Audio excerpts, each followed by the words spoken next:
Assalamualaikum dan salam sejahtera kepada pengajar, kepada LP, rakan-rakan.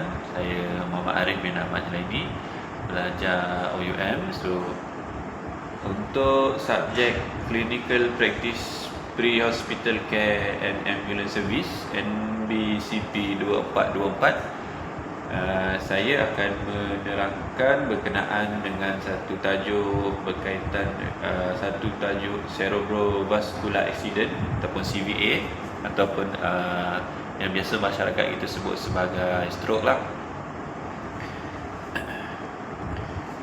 Stroke ataupun cerebrovascular accident adalah satu keadaan kecemasan perubatan yang terjadi bila mana satu aliran darah ke bahagian tertentu di bahagian otak terhenti secara tiba-tiba lah, sama ada berlakunya sumbatan pada salur darah tersebut ataupun dipanggil sebagai iskemik, ataupun yang kedua adalah disebabkan oleh salur darah tersebut pecah lah, yang menyebabkan berlakunya pendarahan di bahagian otak ataupun sering dipanggil sebagai hemorrhage.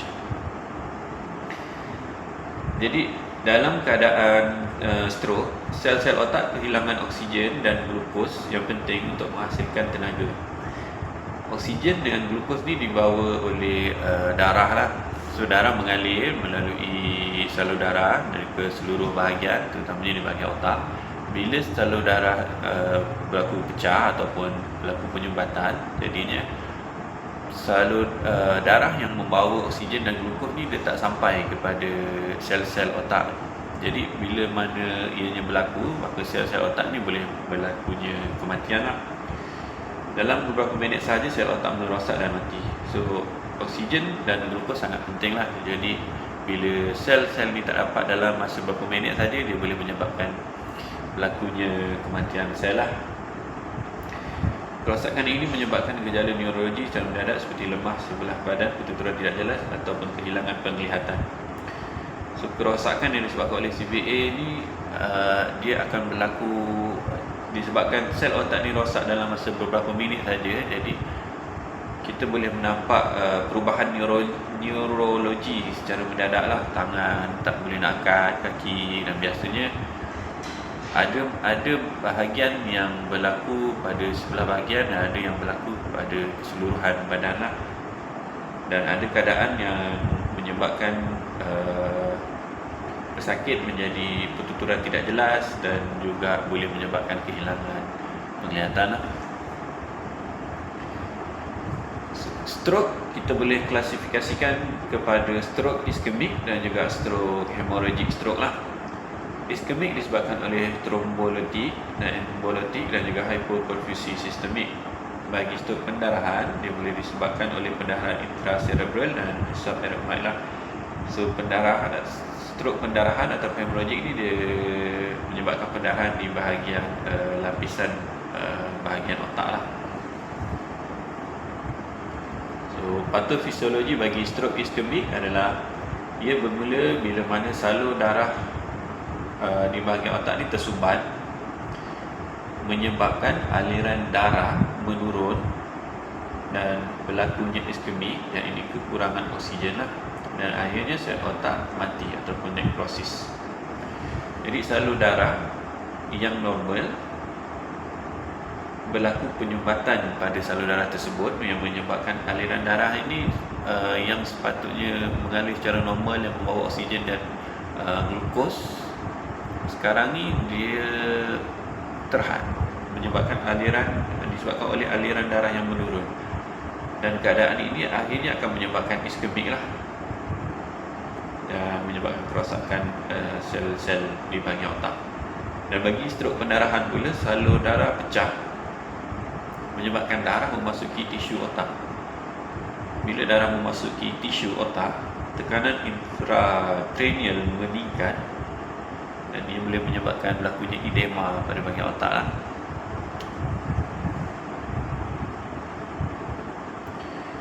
Seterusnya kita lihat kepada faktor-faktor risiko yang menyebabkan berlakunya stroke. Terdapat faktor risiko yang boleh diubah dan ada juga faktor risiko yang tidak boleh diubah. Bagi faktor risiko yang boleh diubah adalah berkaitan dengan hypertension ataupun darah tinggi, diabetes mellitus ataupun kencing manis, kolesterol yang tinggi atau dyslipidemia, merokok, penyakit jantung dan juga obesiti dan kurang aktiviti fizikal lah. Baik, faktor risiko yang boleh ubah ini adalah kita kata bila seorang pesakit ataupun seorang individu mengubah lifestyle mereka, cara hidup mereka, maksudnya mereka mengamalkan gaya hidup yang sihat, tidak lagi sentiasa berada dalam keadaan stres ataupun makan makanan yang tidak berkhasiat, yang tinggi gula, yang tinggi lemak, yang boleh menyebabkan berlakunya penyakit-penyakit seperti hypertension, diabetes, kolesterol, boleh menyebabkan berlakunya serangan jantung. Bila perubahan untuk kehidupan seharian ini boleh diubah, gaya hidup boleh diubah, maka penyakit-penyakit yang berlaku ni tadi boleh dihindari bagi orang-orang yang tidak ada penyakit lah. Dan bagi mereka yang telah menghidapi penyakit seperti hypertension, diabetes, penyakit jantung, apa yang mereka boleh buat adalah kontrol penyakit-penyakit tersebut supaya komplikasi seperti stroke ini dapat diminimalkan. Bila mana tekanan darah ini berada dalam keadaan normal, diabetes, gula berada dalam keadaan normal, kolesterol berada dalam paras yang normal, maka risiko untuk mendapat serangan cerebrovascular accident ni ataupun stroke ini akan jauh lebih rendah lah. Dan merokok juga antara faktor yang boleh diubah lah. Bila mana seorang ini merokok, risiko untuk mendapat stroke juga adalah tinggi. Jadi dengan kaedah mengubah gaya hidup yang lebih sihat, berhenti merokok, berjoging, bersenam, akan mengurangkan risiko bagi serangan stroke lah. Dan terdapat juga faktor risiko yang tidak boleh diubah seperti umur, jantina, sejarah keluarga dan juga bangsa. Kesemua ini adalah kita kata sebagai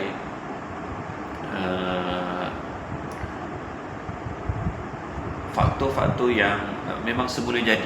Umur, jantina, sejarah keluarga kita, yang DNA bangsa kita adalah memang tak boleh diubah. Jadi semakin meningkat usia seseorang dengan gaya hidupnya, maka faktor risiko tersebut boleh meningkatkan lagi risiko untuk mendapatkan serangan stroke lah. Seterusnya adalah pembentangan kes. So semasa saya praktikal di MUA ini, terdapat satu panggilan ambulans lah, yang mana isteri pesakit menghubungi talian 999 dan memaklumkan bahawa suami beliau lemah di sebelah kiri tubuh secara tiba-tiba dan bertuturan tidak jelas.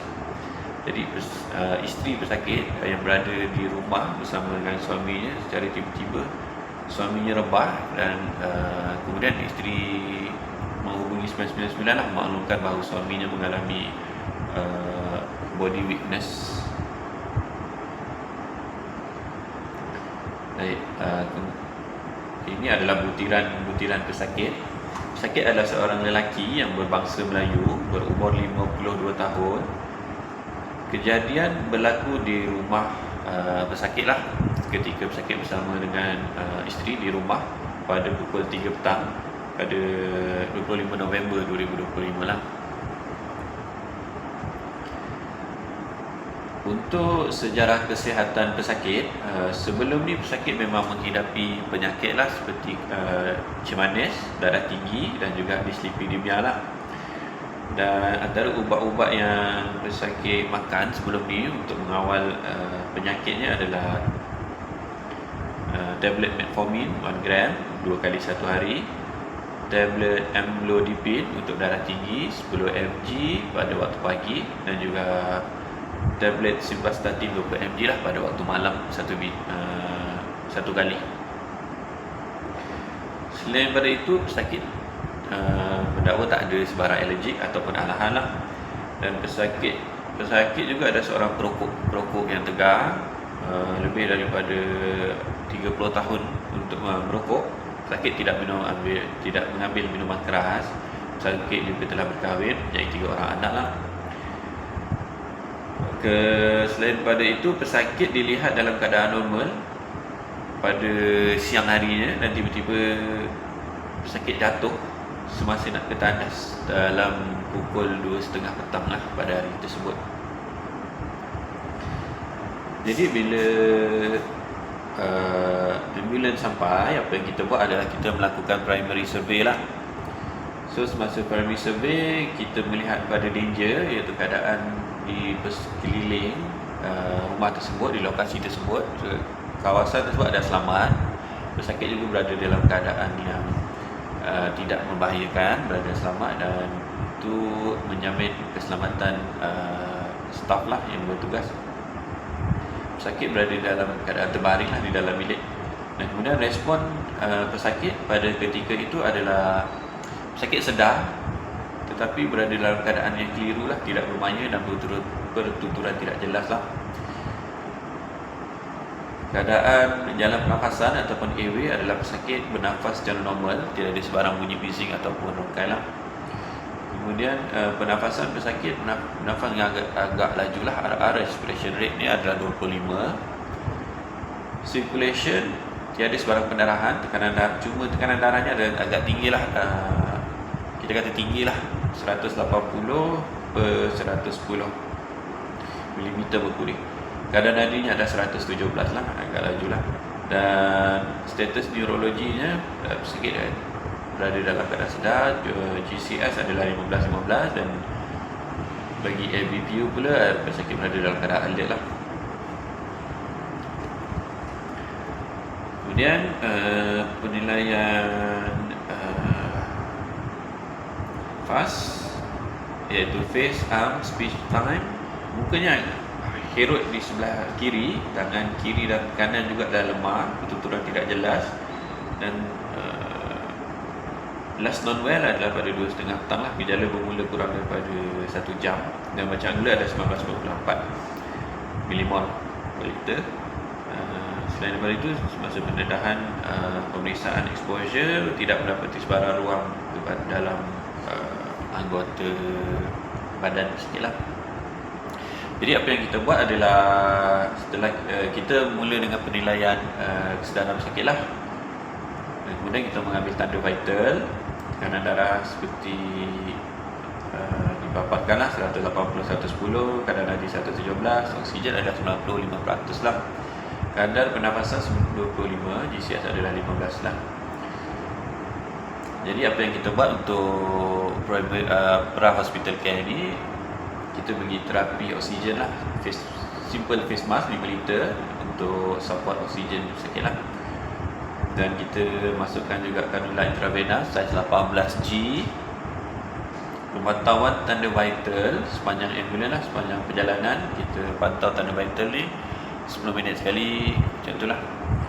Dan kemudian melakukan penilaian sekunder lah, iaitu kita bertanya kepada waris isterinya yang ikut dalam ambulans tersebut berkenaan dengan sejarah penyakit, alergi, last meal dan juga event lah.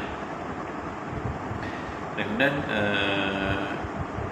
pemeriksaaannya, selain daripada itu, semasa dalam ambulans juga kita menghantar maklumat pesakit lah, informasi pesakit kepada hospital di bahagian unit kecemasan menggunakan GIRN lah, Government Integrated Radio Network. So kemudian pemindahan pesakit daripada ambulans kepada unit kecemasan ke dalam zon ini. So bagi penjagaan pesakit stroke, apa yang kita boleh buat adalah melakukan imbasan CT dan juga MRI, dan juga kita buat elektrokardiogram lah, ECG, dan juga ujian darah lain lah, seperti kita cek kembali gula, electrolyte, profil lipid dan juga coagulation lah. Sebagai untuk rawatan stroke,